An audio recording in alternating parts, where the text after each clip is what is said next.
Hey everybody, Mark Davis, joining you for video purposes in the moments following our Tuesday, December 11th show, much of which was given over to a horrible tragedy that still has us in its grips as listeners to the show, as fans of the Cowboys, as human beings. The Cowboy DWI tragedy. Josh Brent, apparently crazy drunk and rolling over a car and in the process killing his friend, his teammate, Jerry Brown Jr. I can't imagine the pain. I can't imagine the layers of agony that get heaped on in a story like this. So what are we called to do? What are we supposed to do in the midst of this? The things that are our business involve what we expect in terms of accountability, what we expect from our iconic institutions like the Dallas Cowboys organization. And I'm getting a lot of interesting feedback on that on the show, and I'm noticing some feedback from elsewhere. Consider the following oddity, the juxtaposition of these two things. On the show this morning, I heard a lot of calls from people who said that this guy should never, not only should he never put on a Cowboy uniform again for having had a DWI at all, before you even get to the notion of having killed somebody because he was too drunk to drive.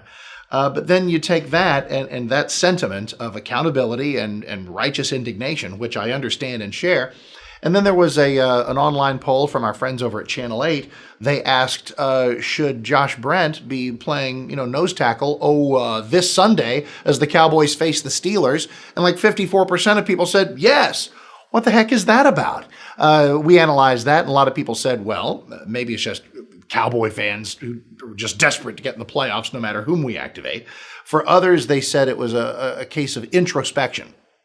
There is that thing that a lot of people can say where you ever read a story about somebody killing someone in a DWI, and you either think back to your childhood or your misspent youth or last weekend or whatever the last time was that you were too drunk to drive, and you think, whew, there, but for the grace of God go I.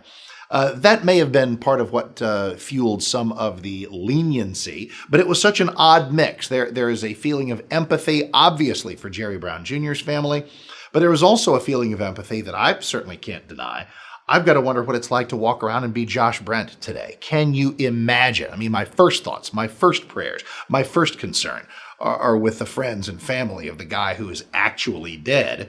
But it doesn't take too much longer after that before I get to as the wheels of justice properly turn for Josh Brent. He will go to jail, one would presume, for a long time, longer than the month he spent in jail in Illinois in 2009 for a previous DWI that apparently did not teach him an adequate lesson.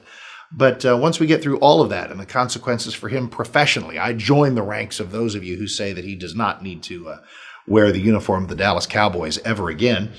Coach Garrett, for his part, has been very supportive and says, listen, we love Josh. We're going to be there for him. And I think that's exactly the kind of posture that Coach Garrett should take. The time to cut ties with Josh Brent will come. Right now, it needs to be in the immediate wake of this tragic crash. It needs to be about Jerry Brown Jr. and not so much about Josh. So what you do is what Coach Garrett is doing, saying nothing about Josh. That the time will come to deal with that. He's saying nothing about his future with the team. But his future as a person, there's not a day. I mean, he can go to jail, he can walk free, he's out on bail right now, which is fine because he's certainly not a flight risk, and I would presume not at risk to commit the crime again, one would hope. But he'll never escape this. I mean, we always think about the victims of DWI in terms of those hurt or killed by the crash, but you become your own victim when you drive drunk. Can you imagine the burden of walking around today, walking around right now? Right now, it's a beautiful sunny day. It's the Christmas season. It's the most joyous time of year. Imagine that joy shattered by the fact that you killed somebody. You killed maybe your best friend. And of course, I can stand here right now, sober as a judge, and make that observation and get 100% agreement from everybody. But there's something that happens. These guys were all in this private club. They'd all seen Sean Wayans and had a big old laugh about that and were just pounding champagne by all accounts. And, a lot of us know about this, that once you get that blood alcohol level going up, there's an inverse relationship between your wisdom going down. And we talk all day about, these guys loved each other. They were brothers. They were roommates. They were this close. Really? Well, something went away in that blur and that haze of alcohol consumption. How much you love somebody, how much you care about somebody. It just vanishes as you get into a car, unable to drive it properly, and you say, hey, come ride with me. A fateful decision. So all we can do in taking something away from this story is look at our own behavior, look at our own personal responsibility, and do our part to prevent the maybe the most preventable crime of all, drunk driving.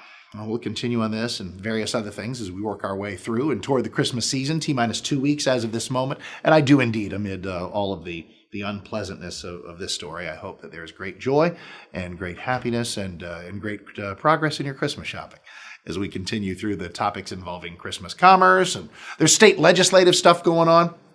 Maybe in our next video blog, we'll talk about this. Brian Hughes, the guy who was going to try to replace Joe Straus as the Speaker of the Texas House, suddenly, he's out.